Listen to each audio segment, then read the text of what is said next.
de Janeiro. 1º de janeiro de 1989. A cidade desperta do Réveillon, abalada por uma tragédia.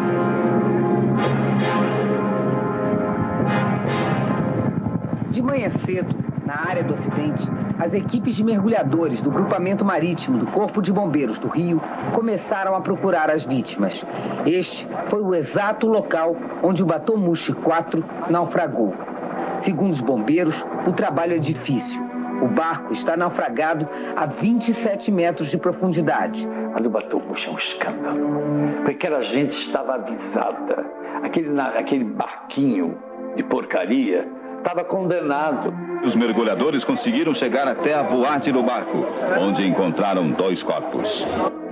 Eu acho ele um caso emblemático, porque mudou totalmente a relação entre a sociedade e o judiciário. As lanchas da Marinha e do Grupamento Marítimo retornaram pouco depois da 1 da tarde. Uma delas trazia 6 corpos. Que não é possível que se queira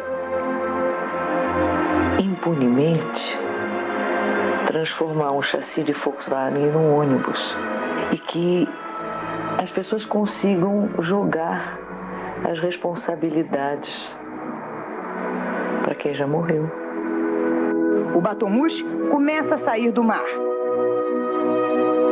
A tragédia está intimamente ligada à forma como essa empresa era gerida. Não espanta que tenha havido morte, que tenha havido uma tragédia.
Boa noite.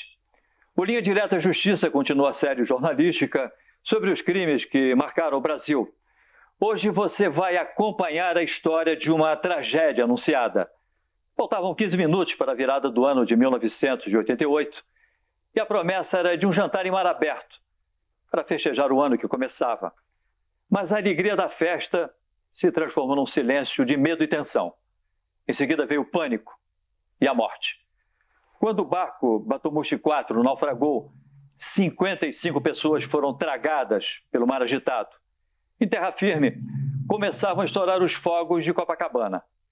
Até hoje, quase 16 anos depois, mais de 40 famílias esperam que a justiça puna os culpados e os obrigue a pagar pelo sofrimento que provocaram.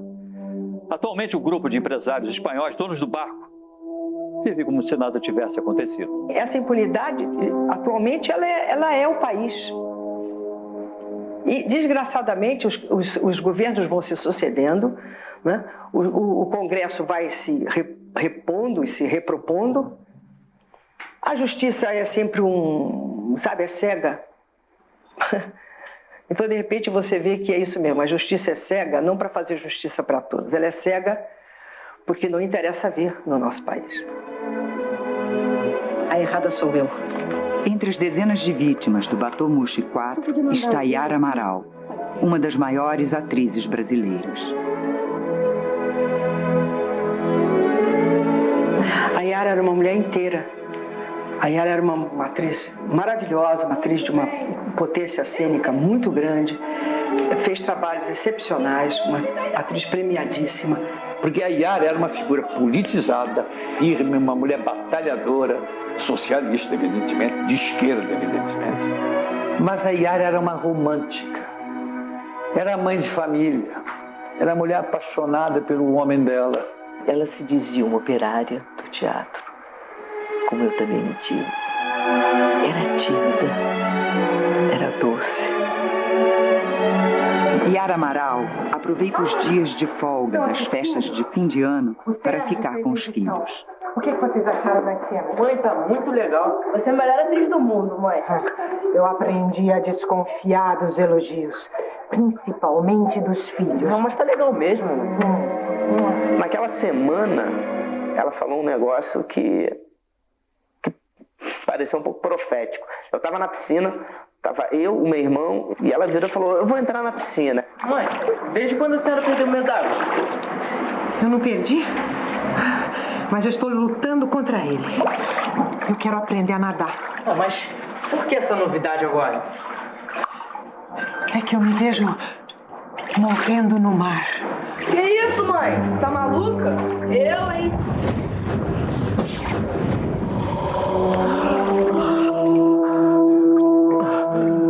Na véspera do Natal, o ator Sérgio Brito se encontrou com Yara e estranhou o estado de espírito da amiga. E a Yara estava muito triste. Uma voz de uma melancolia. Eu senti uma coisa esquisita. Sabe, parece uma sombra escura em cima da Yara. E ela comentava com os amigos dela, né? Falava, olha, você vê os meus filhos, olha, eles parecem que nasceram na água. E eu tenho medo da água, eu não sei nadar. E engraçado, eu já sonhei várias vezes que eu tô na praia e eu não vejo as ondas como todo mundo vê. Elas vindo na minha direção, eu vejo pelo contrário, as ondas indo na direção ao mar.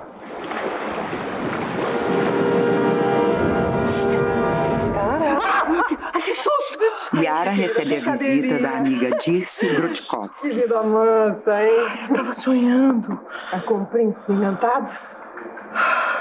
Quem me dera. Era aquele sonho estranho de novo. Ai, Yara, esquece esse sonho, vai. Olha aqui, eu tenho uma novidade. Nós vamos passar o Réveillon juntos. O Silvio comprou os ingressos pro Batomuxi. Olha aqui, olha. Ai, não vai ser maravilhoso? A gente no meio do mar vendo aqueles fogos.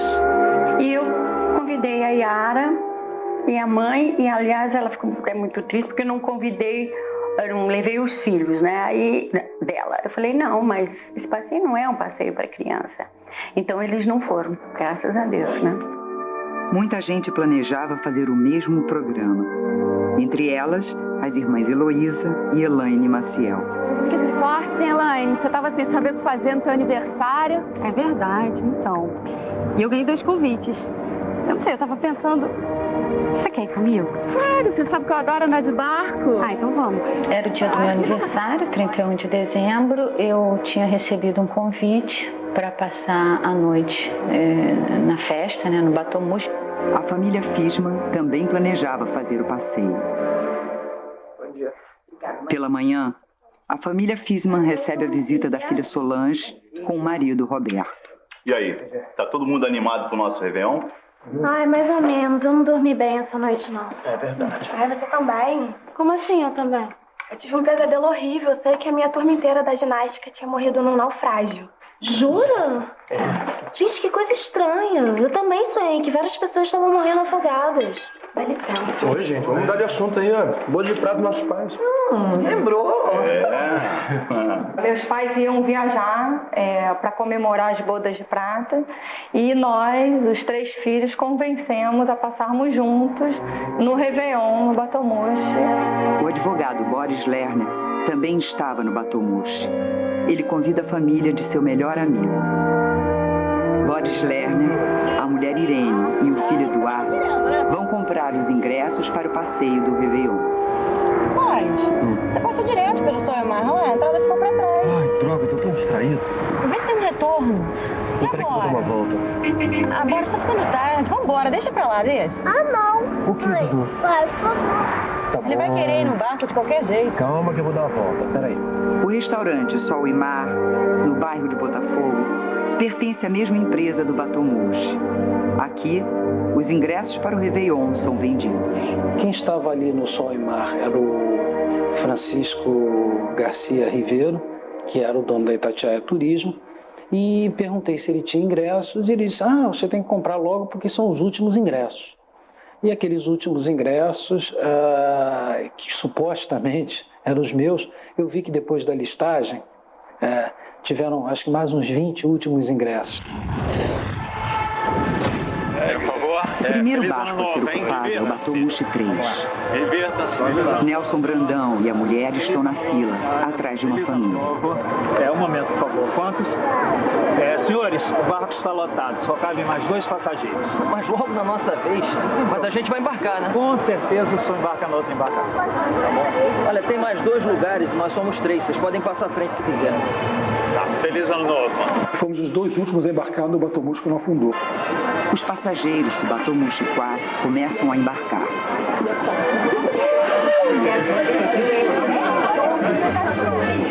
Entre eles está a família de Boris Lerner e os amigos Alberto e Ruth, com as 2 filhas.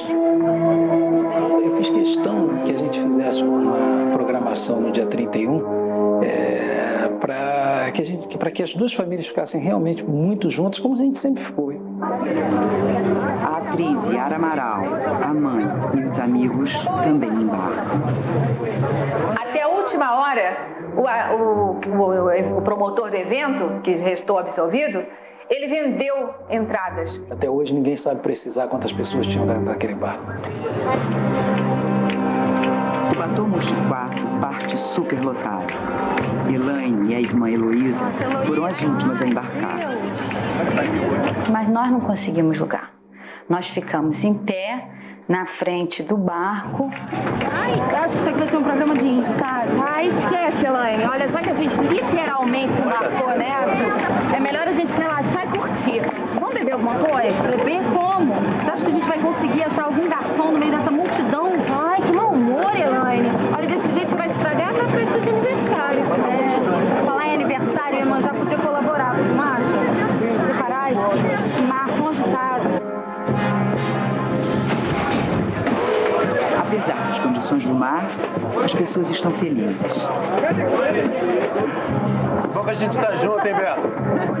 Imagina ser parte da comemoração de ano longe do meu melhor amigo. Não, nossa amizade. Nossa amizade. Irene, você viu a Camila? Olha, ela tava com o Dudu. Então ali, ó, manda a Yara Amaral. As crianças, obviamente, vendo um artista, sempre se chegam, né? Então é uma cena que eu me lembro bastante. Yara, você tá bem? Tô. Eu só estava pensando nos meninos, só isso. Gente, Yara, eles estão bem, é claro. Você se divertindo com os amigos. Você veio aqui pra se divertir. Réveillon hoje. Dona Elisa tá se sentindo bem. Bem eu estou me sentindo, mas porque eu ainda estou com um pouquinho de medo, eu estou. Dona Elisa, dá uma olhadinha lá pra fora. Olha só quantos barquinhos menores do que... Não, eu vi, mas eu continuo um pouco preocupada. Eu sei que é bobagem, mas...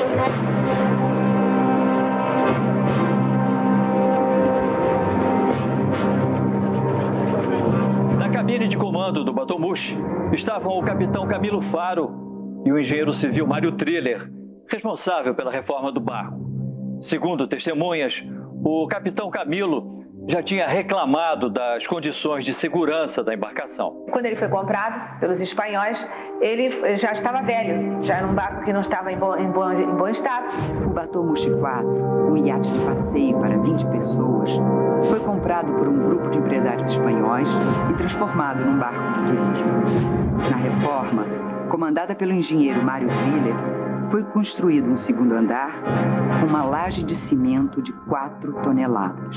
Mas na realidade eu não vi o barco que eu construí naufragado, porque era totalmente diferente o barco que foi a pique. Às 10h15 da noite, o Batomushi foi parado pela Polícia Marítima e obrigado a voltar para o cais. Nelson Brandão, que estava no outro barco, o Batomushi 3, viu tudo. Comentei com as pessoas, esse barco tá troncho, ele vai afundar, meio brincadeira. No cais, 2 militares da Polícia Marítima entraram no barco e fizeram a recontagem dos passageiros. 160 pessoas é o número que consta de um telex da Marinha e que essas pessoas, então, deveriam desembarcar. Alguém ia desembarcar. Os militares conversam com 2 sócios da firma Batomus e o dono da Itatiaia Turismo, Francisco Ribeiro, responsável pela venda dos ingressos. Há uma conversa no pier, uma conversa de que ninguém ouviu, né? Alguns gestos, mãos que se apertam, alguém entrega alguma coisa a alguém. Nós tivemos 2 testemunhas que depuseram dizendo que tinham certeza que era dinheiro e sem acontecer nada de diferente, o barco milagrosamente se transforma novamente num barco em condições. Ninguém desembarcou. Minutos depois, o barco é liberado e volta ao mar. O destino trágico do Batomushi 4 está selado.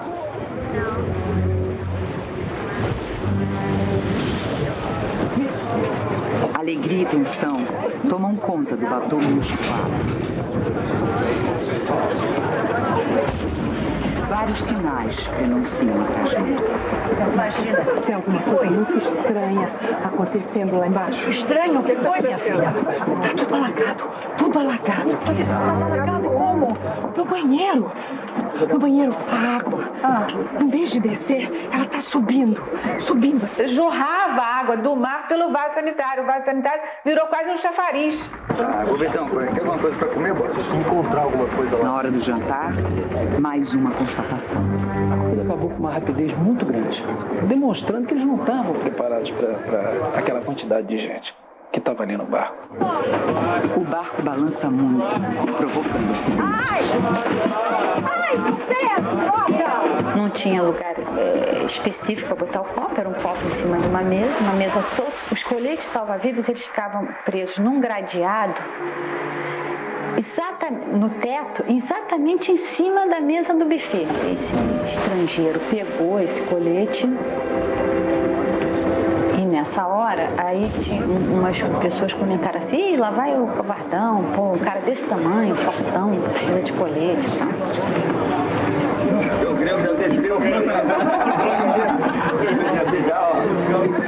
Naquela hora eles estavam cantando, né? Aquela musiquinha clássica do Se Isso Não Virar, olê, olê, olá, eu chego lá. O Batomushi 4 entra em mar aberto, a caminho de Copacabana. As condições precárias do barco se tornam críticas. Mesmo assim, a festa continua. Roberto e Adriano sentem que algo está errado. Ô Adriano, esse barco está entortando cada vez mais, eu tô ficando cada vez mais torto, pô. Eu diria que ambas as respostas são verdadeiras.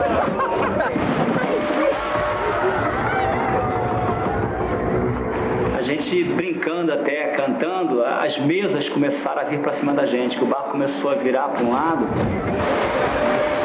Boris Lerner tenta conseguir alguns coletes salva-vidas. Eu peguei 3, entreguei um para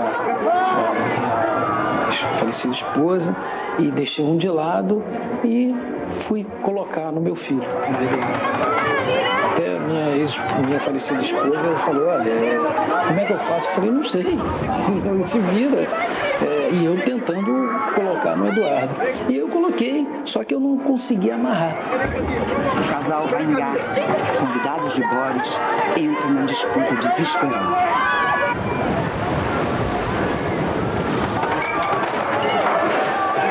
Foi nessa hora que a gente achou que ia ficar até preso, ficar machucado por uma mesa que estava correndo na nossa direção com um pouquinho mais de peso. E aí eu gritei para ela, falei: pula. E pulamos na água.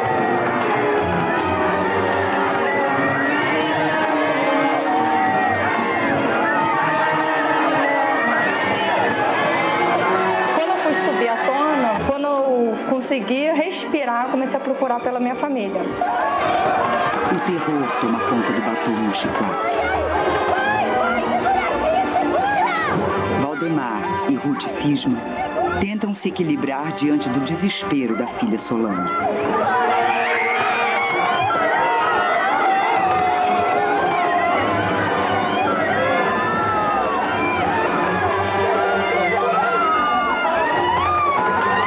Elaine Maciel procura pela irmã. O pânico também toma conta do contexto principal.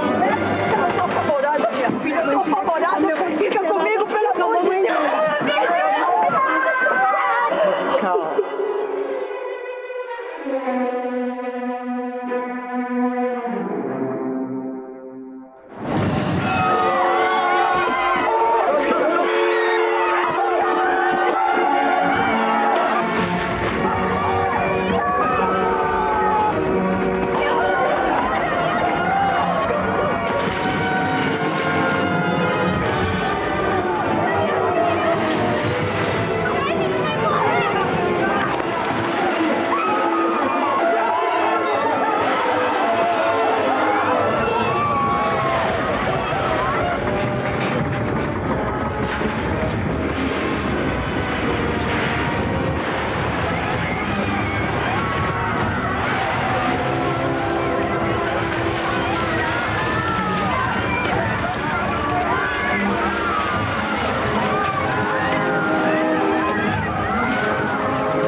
Não sei nadar, caí, afundei.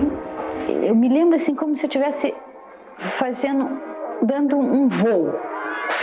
Sabe esse voo que você vai assim e não tem nada embaixo. E a minha preocupação na hora foi exatamente meus pais. Quando eu pulei no mar, eu pulei exatamente onde eles estavam. Calma, Ruth! Calma! Não adianta que eu vim esperar, Ruth!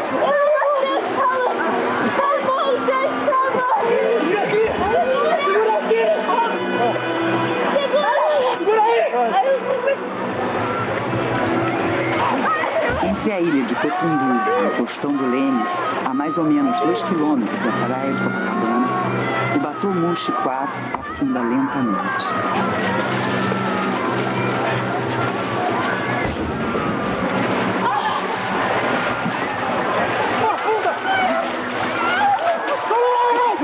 Foi um espetáculo gigantesco, um horror. Você não podia fazer absolutamente nada a não ser cuidar de si mesmo e das pessoas que estavam mais próximas. Outros barcos passam pela cena do naufrágio sem prestar socorro. Muitos passageiros são atropelados.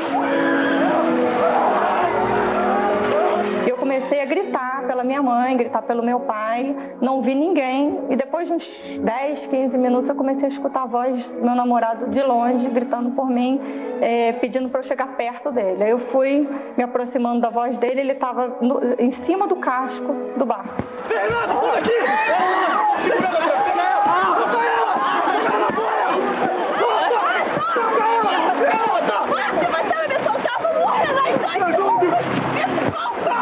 Tinha uma pessoa até da banda, um dos músicos, me agarrando pela cintura, tentando ser puxado junto comigo.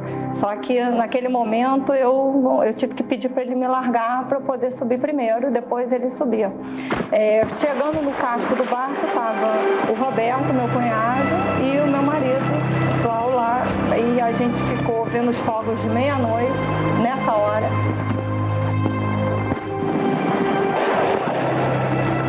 Porque se não fossem esses fogos aqui, se a gente tivesse tudo fechado, a gente não ia enxergar, não tinha luz. Você gostou, Lúcia? Não!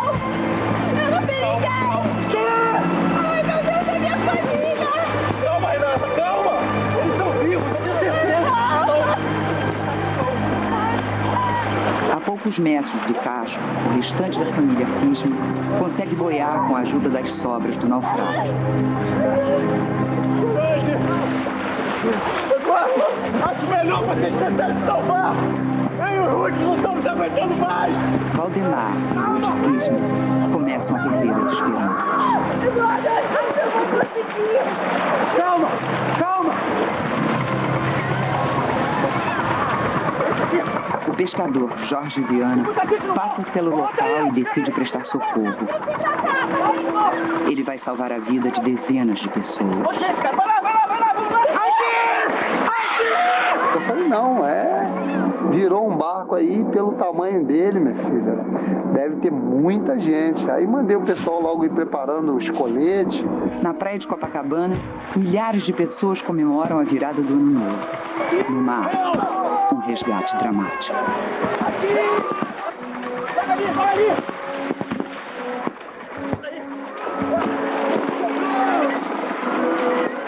Solange e Valdemar Fisma são logo resgatados, mas Ruth e Eduardo desaparecem no mar. Pai, eu não vi! A mamãe e o Eduardo subirem no barco, não vi! Calma, filha, vai terminar bem! Pouco depois, Elaine Maciel também é salva. Pai, eu não vi! A mamãe... A superlotação do barco começa a preocupar. Jorge! Jorge, vê o que você está fazendo, seus filhos estão aqui, vai acabar morrendo. Fica calma que eu resolvo, tá tranquilo. Não fica todo mundo tranquilo, senta! Senta agora! Todo mundo sentado, senão esse barco também vira! Não fica calmo, gente, senão não dá! O pescador foi muito hábil, porque gritava também com a gente para ficar no fundo. Senta, senta, senão nós vamos virar, não sei o quê. Como é seu nome? Elaine! Tá precisando de ajuda? Eu só quero saber das minhas irmãs, Elaine! Eu tá vendo, Elaine! Elaine não sabe, mas a irmã Heloísa já está no barco.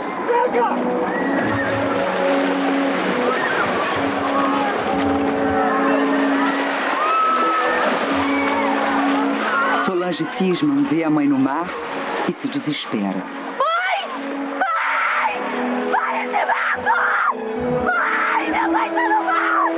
Quando eu gritei, o meu irmão, que estava do outro lado do barco, me ouviu a minha voz. Foi quando ele ouviu minha voz, aí que eu vi que ele também estava no barco. Ruth Fisman é resgatada com a ajuda de Heloísa Maciel. Os outros integrantes da família Fisman continuam no mar. Dirce, amiga de Yara Amaral, e Boris Lerner também. Ao todo, são 30 náufragos que sobreviverão. Eu não sei precisar quanto tempo eu fiquei na água. Entendeu? Quando eu vi o Casablanca estava do nosso lado. Deixa eu te apresentar uma pessoa maravilhosa. Tudo bem? Mariana, meu pai. Há muito pai, conheci ela muito. Peraí. Tem gente no mar! Tem gente no mar! Diva, vira essa luz pra lá! O clima é de pânico e desespero quando o iate Casablanca, de propriedade do empresário Oscar Gabriel Júnior, aparece para ajudar no resgate. Mas quando nos aproximamos, na realidade, é que eu me deparei com uma cena terrível, né? Que eram corpos, camisas brancas de costas dentro d'água. Aí foi aí que nós começamos a perceber a realidade do acidente que aconteceu. Vamos, gente, rápido com isso! O pessoal do Casablanca se prepara para resgatar os náufragos, mas a tarefa não é fácil. Naquele estado de pânico, vamos dizer assim, pessoas grandes, pessoas obesas, com roupas molhadas, pessoas já encharcadas em todos os sentidos. Então o peso dobrava. 57 pessoas vão ser salvas pelo Casablanca. Cadê a Solange? Abre! Para a população do Rio de Janeiro, você foi o herói daquela noite. Não foi coisa nenhuma, meu amigo. Deus me deu a graça de na hora passar e poder ajudar dentro das possibilidades daquelas pessoas. Graças a Deus, eu agradeço muito a Deus por isso. Agora, foi muito triste, é um assunto doloroso, é uma coisa que eu evito realmente falar.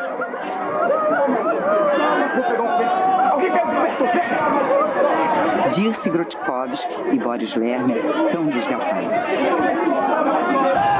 O casco emborcado do Bateau Mouche 4 afunda de uma vez.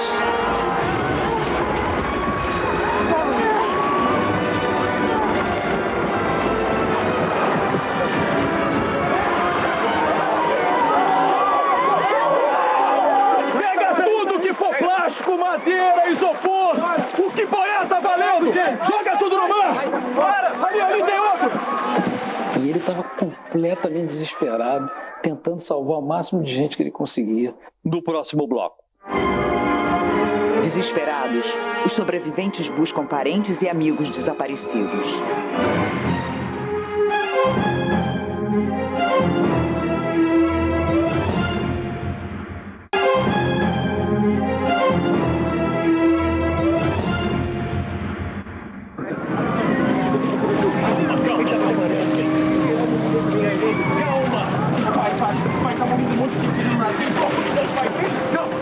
Boris Lerner vê o filho Eduardo no mar. É meu filho ali! Ele tá ali! Ali! Calma, a gente vai salvar teu filho, calma! E nós conseguimos tirá-lo. Tentamos ressuscitá-lo, respiração, boca a boca. Tinha um médico a bordo.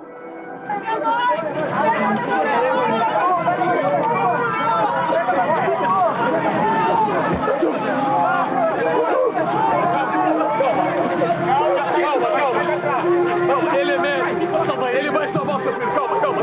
Vem comigo, vem. Vamos lá pra dentro, vem. Roberto, Adriano e Renata Fismo também são resgatados. Quando eu cheguei no Casablanca, eu fiquei sentada esperando salvar minha família. Calma! Minutos depois, o médico procura o dono do Casablanca. Os caras fizeram o possível. O menino não resistiu. O que eu digo pra ele? Sei lá, diz qualquer coisa. Você é médico, deve estar acostumado com isso, né? A gente não se acostuma com isso, Oscar.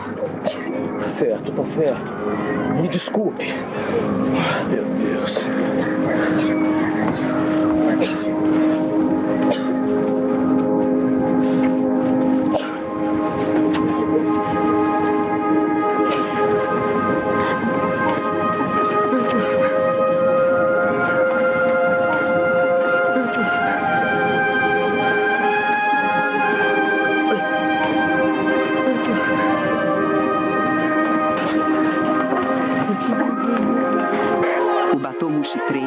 Chega ao local do naufrágio. O que se viu lá foi o seguinte, foi a morte. Quer dizer, era o som da morte, era assim, você ouvia gritos, gemidos. Por favor! Por favor! Apesar de pertencer à mesma companhia, o barco não para. O iate Casablanca e a traineira Evelyn e Maurício voltam lotados de sobreviventes rumo à terra firme.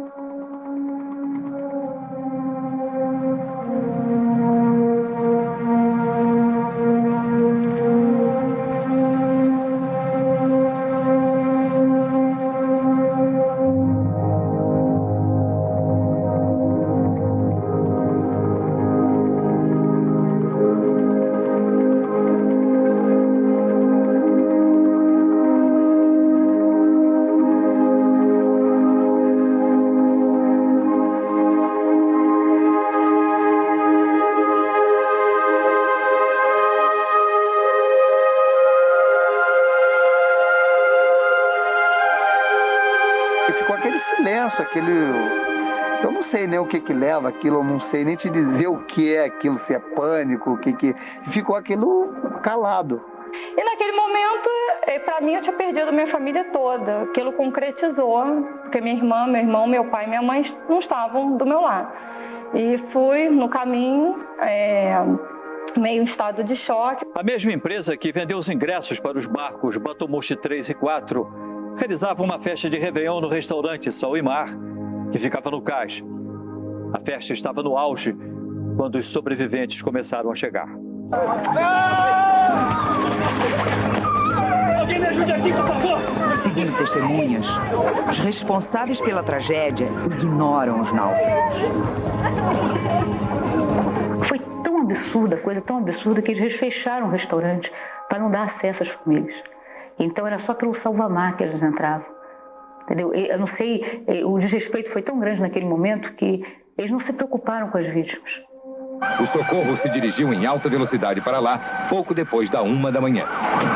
Começavam a chegar os sobreviventes. Para muitos ali, era o fim de uma espera angustiada. Milagrosamente, a família Fismo inteira consegue se salvar. Meu pai fugiu! Minha mãe e meu pai fugiram! E foi a partir daí que eu comecei a acreditar em Deus. Que até então eu não tinha muito essa coisa de pensar em Deus, né? Mas depois disso é que eu sei que Deus está com a gente o tempo inteiro. E quando a gente tem que ir, a gente vai.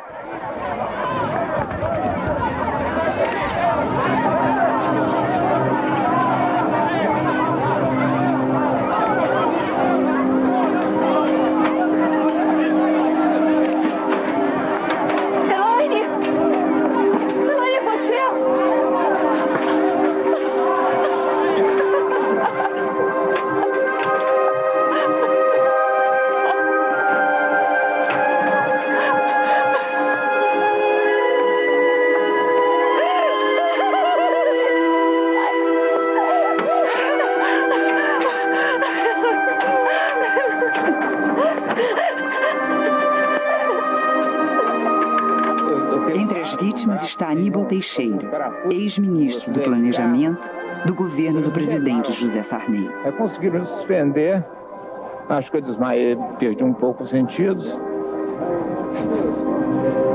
Agora eu só queria ter uma notícia da minha mulher. Minutos depois dessa entrevista, Aníbal Teixeira ficou sabendo que a mulher tinha morrido.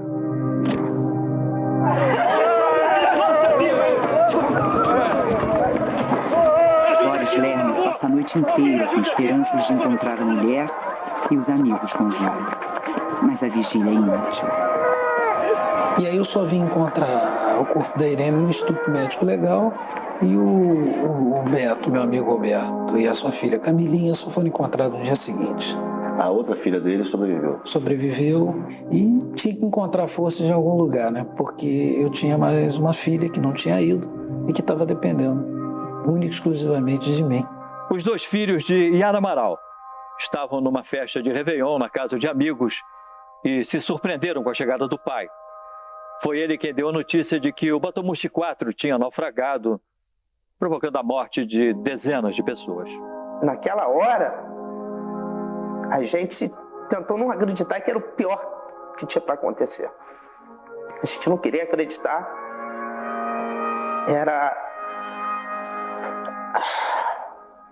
A gente falava assim, não é possível. Não... Ela com certeza se salvou. Nesses acidentes, nunca morre a maioria.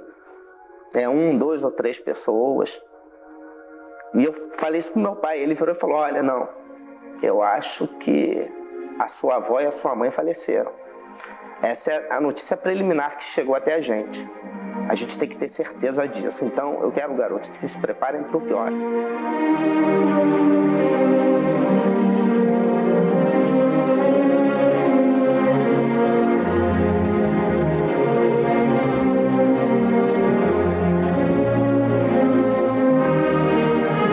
Yara Amaral morre de um ataque cardíaco.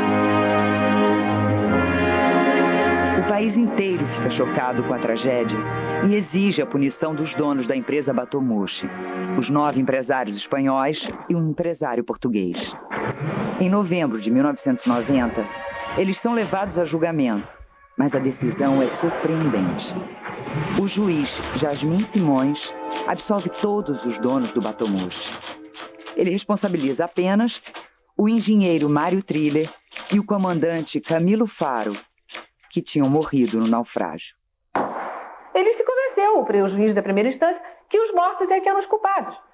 O juiz Jasmin Simões foi procurado pelo Linha Direta Justiça, mas não quis gravar entrevista. Eu me senti frustrada, porque havia empenhado tanta energia naquele processo, e que terminou o processo, eu juntei a apelação e fui para o hospital. Eu me tornei diabética nesse processo. Quer dizer, uma coisa amarga que se tornou doce no meu sangue. Num segundo julgamento, o presidente da 4ª Câmara Criminal condena 2 sócios minoritários, Álvaro Pereira da Costa e Faustino Puertas Vidal, a 4 anos de prisão em regime semiaberto. É a única coisa que a lei me dava a oportunidade de fazê-lo.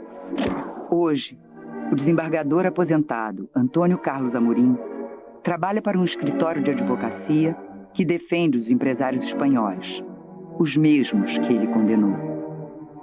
Então eu fiz uma comunicação ao escritório de forma clara, assinei dizendo o seguinte: eu estou impedido de sequer ouvir falar neste processo, sob pena de eu deixar o escritório neste momento. Me espanta muito hoje o doutor Antônio Carlos Amorim integrar uma sociedade de advogados que faça a defesa dessas pessoas. Eu pensei que o escritório daqueles 2 advogados defendessem as vítimas. E eu vinha saber, por acaso, agora, quando eu vinha para cá, por um advogado, não, o escritório defende os condenados pelo senhor. Eu digo, olha, pior ainda, hein? Defende os condenados, está no lado errado. Mas eu não quis mexer nisso. Os empresários Álvaro e Faustino cumpriram apenas alguns meses da pena. O Ministério Público continuou a investigação das transações comerciais dos empresários espanhóis e descobriu uma gigantesca sonegação de impostos. Os números da dívida com o Estado e com a União chegava a quase 17 milhões de reais. Isso mesmo, 17 milhões de reais. Mas até hoje os processos se arrastam nos tribunais e ninguém foi preso por esses crimes. O grupo de empresários espanhóis, ainda hoje, é dono de mais de 80 empresas, entre casas noturnas, hotéis, restaurantes e imobiliárias.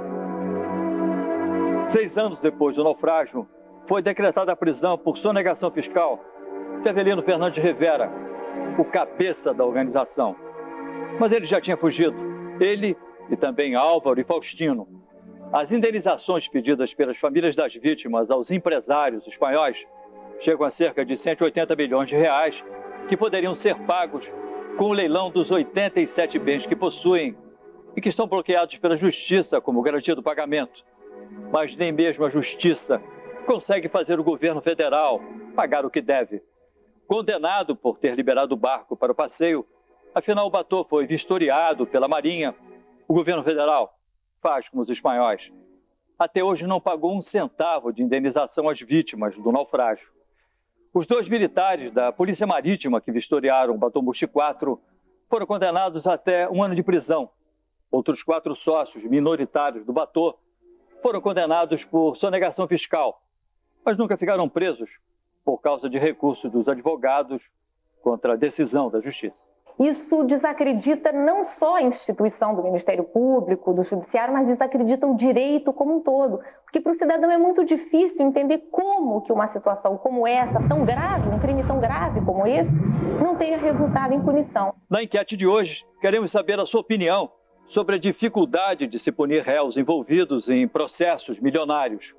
Qual a medida que seria mais eficaz para apressar a conclusão de casos como o Batô Mushi e evitar a impunidade? Opção A: aumentar os investimentos na polícia. B: limitar o número de recursos impetrados pelos réus. C: contratar mais promotores e juízes. Acesse o site www.globo.com/linha-direta. Dê a sua opinião. Participe.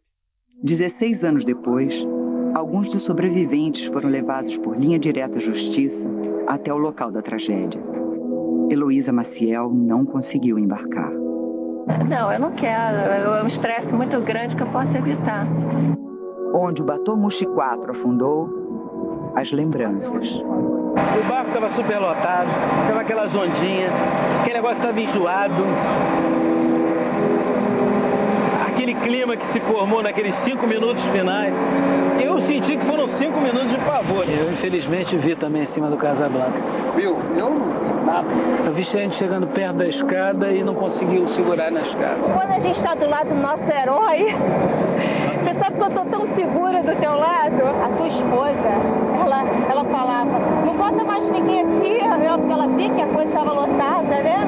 E você cada vez mais enfiando gente dentro do barco sem limite nenhum. Mas pra quem vê a coisa, acho que o barco não cabe. Todos meus tripulantes, eu acho que era todo mundo. Nem poucos tinham morrido ali. Em instante. O destino dos acusados do naufrágio. O naufrágio do Batô Mushi só serve até hoje para 2 coisas: para descredenciar a justiça e punir as vítimas.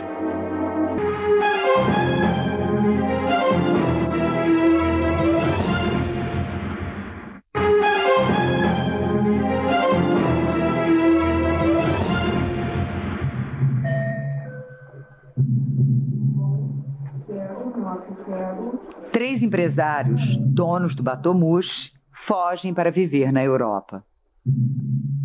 10 anos após o naufrágio, o jornal O Globo revelou onde Álvaro, Faustino e Avelino estavam escondidos. Protegidos pelas leis de extradição, eles permanecem em seus países. Álvaro Pereira da Costa está morando em Portugal. Hoje em dia, o empresário Avelino Fernandes Rivera é sócio de um grande grupo empresarial da Galícia, na Espanha, que faz transações comerciais e financeiras. Em 1998, ele foi eleito presidente da Federação Galega de Comércio Exterior e chegou a ter 2 concessionárias de automóveis de luxo. Faustino Puertas Vidal, depois de fugir do Brasil, abriu uma nova sociedade empresarial com Avelino, na Galícia. O criminoso gasta às vezes fortuna para manter advogados e advogados, apelações e apelações, quando seria muito mais, vamos dizer, útil, se é que um criminoso desse porte tem alguma saída, seria pagar, indenizar as pessoas que sofreram a sua corrupção, não é? o seu crime. As leis existem para que se encontrem brechas para burlar, para que forças e poderes manipulem as nossas vontades, os nossos direitos. É o que eu sempre digo, o naufrágio do Batomushi só serve até hoje para duas coisas, para descredenciar a justiça e punir as vítimas. 55 pessoas morreram no naufrágio do Batomushi 4. Yara Amaral, Elisa Amaral, Silvio Grotkovski, Irene Lerner, Eduardo Lerner, Alberto Weingarten, Ruth Weingarten, Camila Weingarten, Camilo Faro da Costa, Mário Maria Triller, de Fátima Costa, Shirley Souza Batista Carlos Alberto Soares, Cavalcante Norma Gonçalves, Maria Emílio Sérgio Paulino de Bar, Davi Oda Maria Hilda de Levice, Maria Nazaré Lima Silvério, Ana Simão Maria da Aires Silva, Camus, Silvio Ernesto Iarabá, Dione Alves Maria.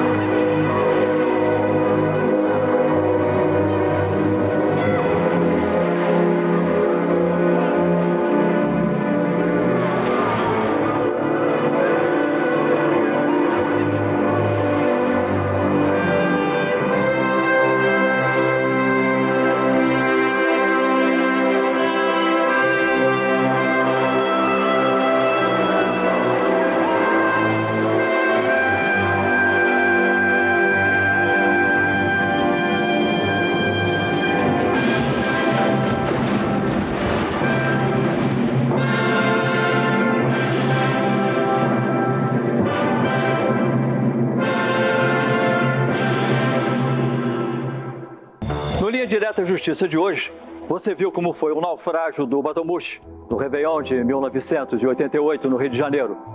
Para falar sobre essa tragédia que causou a morte de 55 pessoas, a promotora Leni Costa de Assis, que atua no processo, está esperando por você em nosso chat. Converse com ela. Entre agora no site www.globo.com/linha direta e participe. Linha Direta volta na próxima quinta-feira, logo depois de A Grande Família. Boa noite e até lá.